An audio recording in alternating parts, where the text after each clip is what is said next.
Assalamualaikum warahmatullahi wabarakatuh. Bagaimana kabar anak-anak hebat hari ini? Jawabnya, Alhamdulillah, luar biasa, Allahu Akbar. Alhamdulillah, belajar lagi bersama Bu Dwi. Hari ini kita akan belajar Al-Quran Hadis pelajaran 5 tentang surah Al-Ikhlas.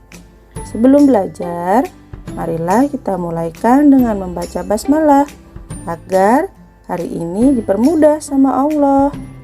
Bismillahirrahmanirrahim. Anak-anak hebat, tahukah kalian apa yang dimaksud dengan ikhlas? Ikhlas adalah perbuatan amal soleh secara tulus tanpa pamrih manusia, melainkan hanya mengharapkan ridha Allah Subhanahu wa Ta'ala. Nah, teman-teman, jika kita membantu orang yang sedang mendapatkan musibah, tetapi kita berharap akan mendapatkan pujian atau hadiah dari orang tersebut. Nah, seperti itu ikhlas tidak, teman-teman? Sudah jelas bahwa itu bukan termasuk dari perbuatan ikhlas, karena ikhlas itu hanya berharap pada Allah Subhanahu wa Ta'ala dan tidak berharap mendapatkan pujian dari manusia.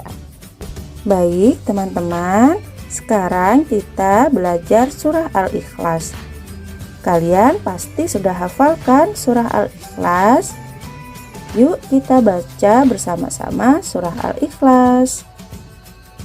A'udzu billahi minasyaitonir rajim. Aku berlindung kepada Allah dari godaan setan yang terkutuk. Bismillahirrahmanirrahim. Dengan menyebut nama Allah yang Maha Pengasih, Maha Penyayang. Qul huwallahu ahad. Katakanlah Muhammad, dialah Allah yang Maha Esa.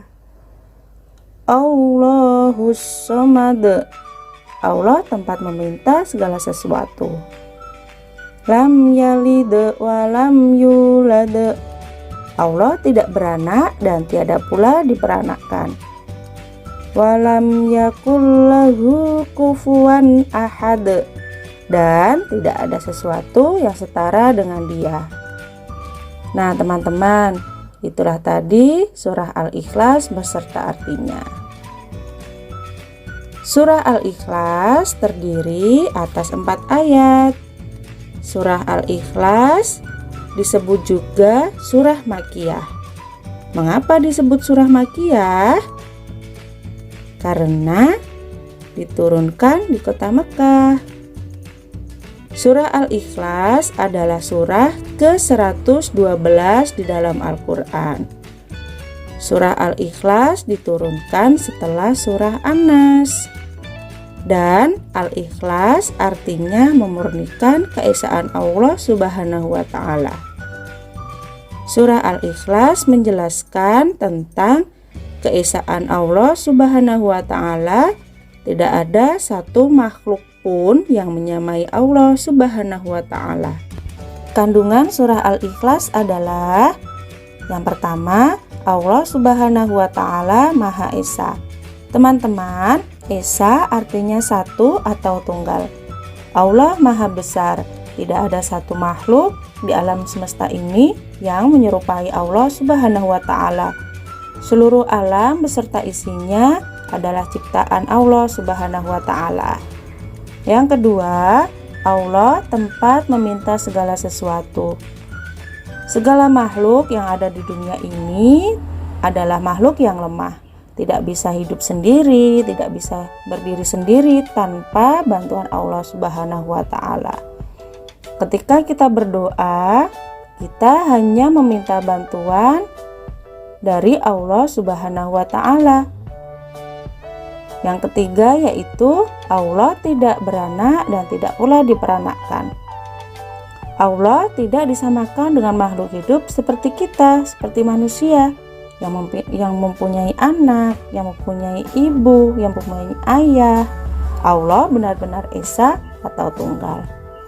Nah, teman-teman, kita beribadah hanya kepada Allah Subhanahu wa Ta'ala. Kita meminta bantuan hanya kepada Allah Subhanahu wa Ta'ala. Tidak ada kekuatan selain kekuatan Allah Subhanahu wa Ta'ala. Teman-teman, setelah kita hafal surah Al-Ikhlas, selanjutnya membiasakan diri untuk membaca surah Al-Ikhlas. Surah Al-Ikhlas boleh dibaca ketika kita sholat. Sesudah kita membaca surah Al-Fatihah, kita membaca surah Al-Ikhlas. Sebelum tidur, kita juga diperbolehkan membaca surah Al-Ikhlas, membaca surah Al-Falaq, dan membaca surah An-Nas. Membiasakan diri untuk membaca Al-Quran merupakan perilaku terpuji. Alhamdulillah, materi hari ini kita cukupkan sampai di sini dulu ya. Semoga materi hari ini bermanfaat untuk kita semua. Hari ini kalian mengerjakan kegiatan siswa 1, kegiatan siswa 2, kegiatan siswa 3, dan kegiatan siswa 4. Dan jangan lupa untuk selalu menghafal surah Al-Ikhlas. Terima kasih sudah belajar bersama Bu Dwi. Tetap semangat belajar ya, walaupun belajar dari rumah. Ibu akhiri, wassalamualaikum warahmatullahi wabarakatuh.